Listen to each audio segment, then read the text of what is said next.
Ready! GMA Weather. Serbisyong totoo ng GMA News. Uulanin ang malaking bahagi ng bansa ngayong araw. Ayon sa Pag-asa, umiiral pa rin ang hanging habagat sa Luzon. Kaya naman hanggang sa katamtamang pag-ulan ang mararanasan sa western section ng Luzon, partikular sa Central at Calabar Zone regions. Base sa datos ng The Weather Company. Sa Metro Manila, mataas ang tsansang umulan sa hapon at gabi. Kaya sa mga magse-celebrate po ng Father's Day sa labas ng bahay, magbaon ng payong. Ganyang panahon din ang maaasahan sa susunod na 5 araw. Western section din ng Visayas ang uulanin lalo na mamayang gabi.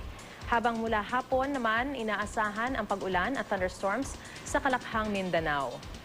Tulad ng naranasan kagabi sa Davao City, dahil sa malakas na ulan, bumaha sa ilang lugar, may mga establishmento pang ngang pinasok ng tubig. Nakataas pa rin po ang gale warning ng Pag-asa sa northern at western seaboard ng northern Luzon kung saan maaaring umabot sa mahigit 4 na metro ang taas ng alon. Payo ng Pag-asa, huwag munang pumalaot dyan ang mga gumagamit ng maliliit na sasakyang pandagat.